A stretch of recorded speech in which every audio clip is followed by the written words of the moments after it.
Hello my little Johnnies and welcome back to the action window. Today I've got another 3 veteran builds for you, and to keep it all in theme with the Traitor Curse updates, each build features a different combat ability and keystone, as well as new weapon marks from the latest patch in an attempt to keep this video as on brand as possible. So let's not fanny around and we'll get right into it.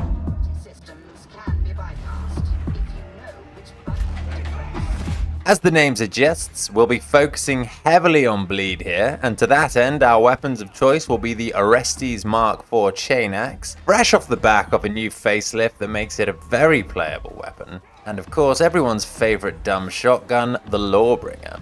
In the spotlight first, let's talk Lawbringer shotgun. We'll be running this with both the Flechette and Manstopper blessings for the bleed stacks and huge cleaves on critical hits. Now in a vacuum this would be a terrible weapon, but as we're playing veteran we have ways to cheat our crit chance, most notably via the weapon specialist keystone, but also with both reciprocity, can't believe I could say that word, and deadshot. So you're probably wondering, yeah okay Johnny, why though? And that's a great question. Well, ever since the big weapon balancing patch, the Lawbringer shell has actually become very good, and when you can get the guaranteed critical hits with it on demand, it turns heretics into Swiss cheese, meaning that any trash mob, and I'm including shooters and bruisers in that, will die to a single critical linesman shot.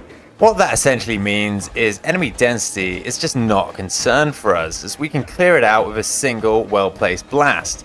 And here's what that looks like.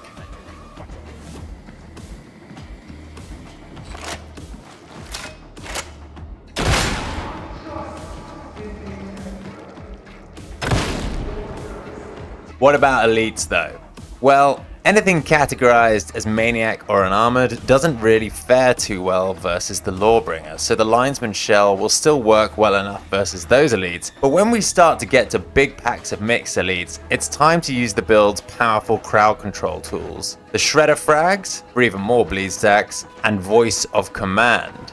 Between these two abilities, there's no melee elite that you can't knock flat on its ass, and once they're on the floor, they're easy pickings for you and your team. But what about the armored elites?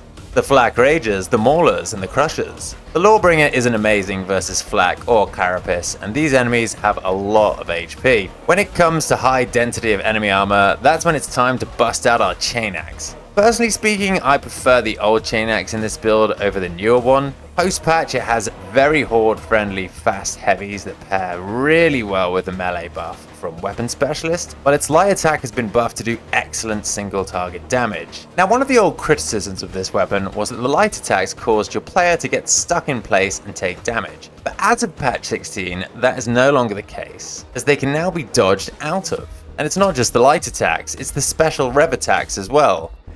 While our Chain Axe is more than capable of buzzing through chaff, it's at elite and special removal where it really shines. I highly recommend Headtaker and Bloodletter for the blessings on this one, with at least one perk being damage versus flak. If you take this setup, you'll be able to one-shot any elite in the game save the Crusher with just the special attack. And don't worry if you have to dodge out of it, the enemy will just bleed to death anyway.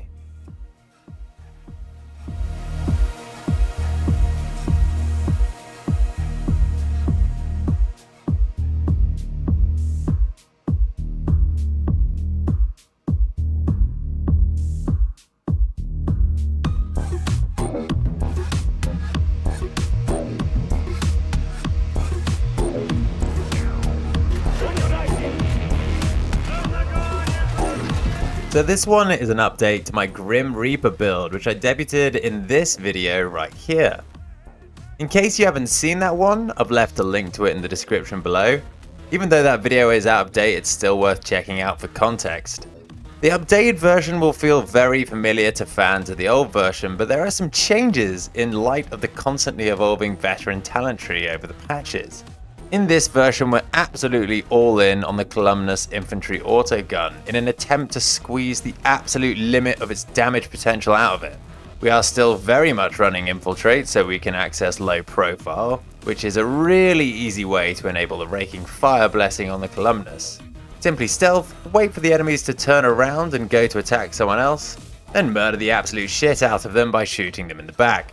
Also, a quick reminder, raking fire works in a full 180-degree semicircle behind the enemy, which means yes, shots from the side still count as raking fire.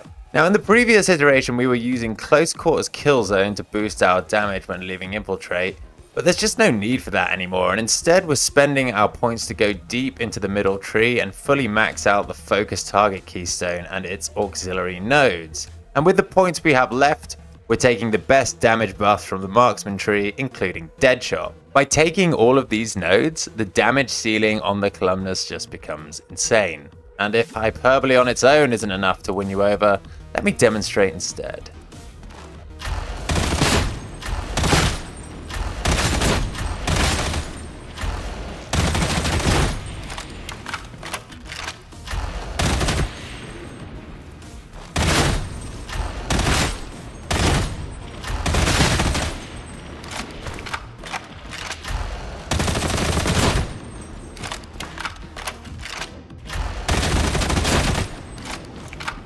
So talking briefly about Deadshot in this build, as I imagine some of you might have reservations about using it with a fully automatic weapon, let me reassure you that you will not be running into stamina issues thanks to the focus target upgrade node, Target Down. Any target you've pinged that is then killed is going to be giving you some percentage of your stamina back, which means that between this, our stamina regeneration, and of course Duck and Dive, you'll have to do something pretty stupid to get caught out with 0 stamina. Deadshot also goes some of the way to stabilizing the columnus's fairly aggressive recoil, making it easier to hit headshots on burst for the huge weak spot damage. Also, don't forget that in moments where you need to shoot and don't have stamina, the hip fire on this gun is super accurate and works excellently at close range. As per the last video, when it comes to choosing your melee, it's really a case of pick your favorite. But at this exact moment in time, I am absolutely loving the new Mark 7 Munitorum Shovel, complete with folding action. This thing is a really versatile weapon. It has access to powerful vertical combos through its push attack, its 3rd and 4th light attacks, and its cool folding action special attack. It's also got lovely sweeping heavies that deal very nicely with Poxwalkers. You have a few options open to you with how to build this weapon. Perk-wise, you'll definitely want versus Maniacs for the breakpoints on specials, and then Infested or Flak, with Infested being my preference but breakpoints versus Poxwalkers. For blessings, make sure you snag Uncanny Strike for the rending on weak spot, and then you can go with either Decimator, Skull Crusher, or Take a Swing as your second blessing.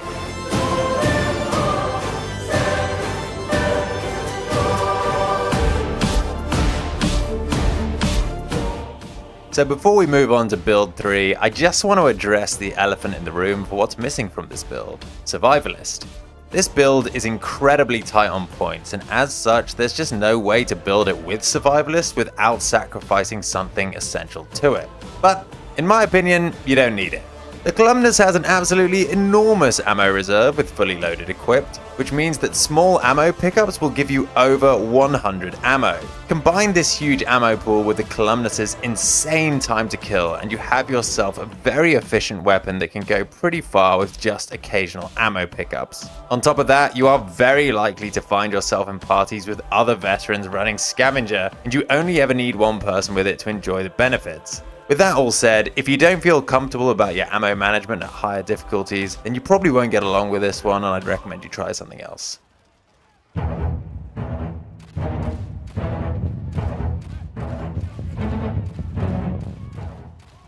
On to the last build now, and fair warning, this is definitely the hardest to play of the 3 builds because we're running both Executioner stance and Marksman's focus, which means if you're going to run this one, you have to be able to hit headshots consistently.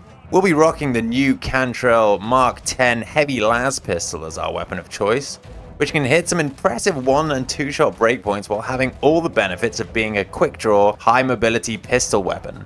It also possesses a natural inbuilt crit rate of 15%, which combined with the veteran's base chance of 5% plus the extra 5% node in the tree, gives you a 25% crit rate on the Laspistol without any other investment.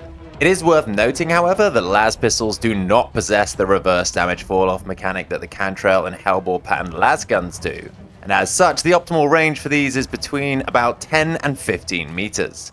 However, because we're running a long shot and executioner's stance, we have a little more leeway with ours, with the breakpoints being reliable roughly up to about 25 meters. Unfortunately, crafting a perfect weapon of this pistol is a fucking nightmare. Not only do you need a perfect set of modifier rolls from Brunt, you also require 2 specific tier 4 perks and at least 1 specific blessing with 2 specific blessings advised.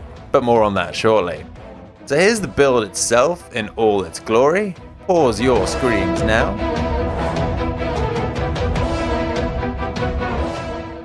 A couple of things to discuss here. Shredder frags and demolition stockpile are absolutely essential, as grenades are your only way of creating space. Space you will definitely need if you're playing executioner stance.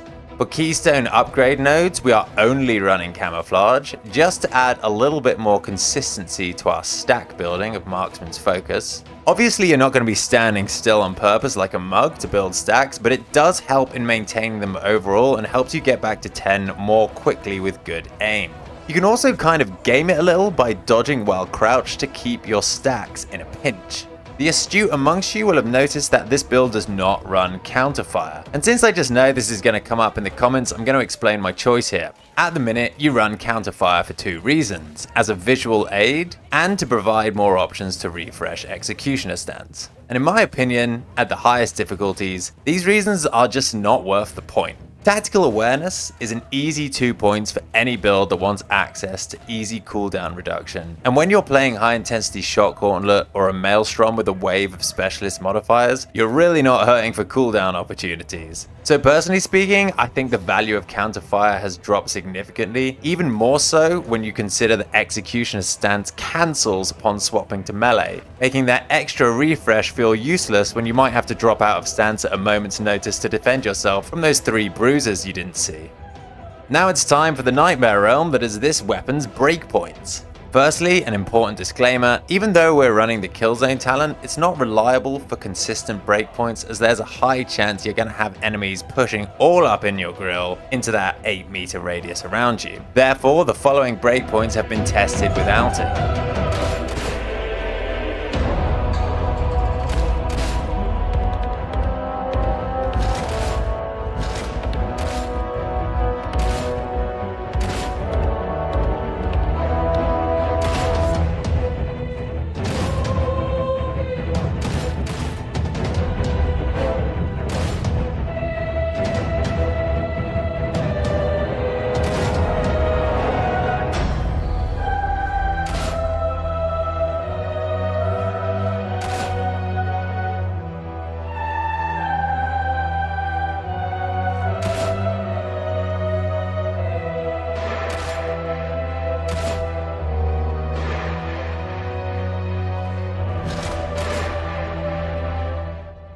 To achieve these breakpoints, you will need a Laspistol with the following attributes. You're going to want at least 75 plus damage and stopping power. And don't skimp on the other stats either, as otherwise handling the Laspistol is going to feel horrible. For your perks, you'll want 25% versus Unarmored and 25% versus Maniac. And yes, those are non-negotiable. For blessings, you're definitely going to want to get Dum Dum, since it helps versus the targets you need to shoot multiple times, like Maulers, Reapers, and Crushers. And for the second blessing, I recommend Ghost.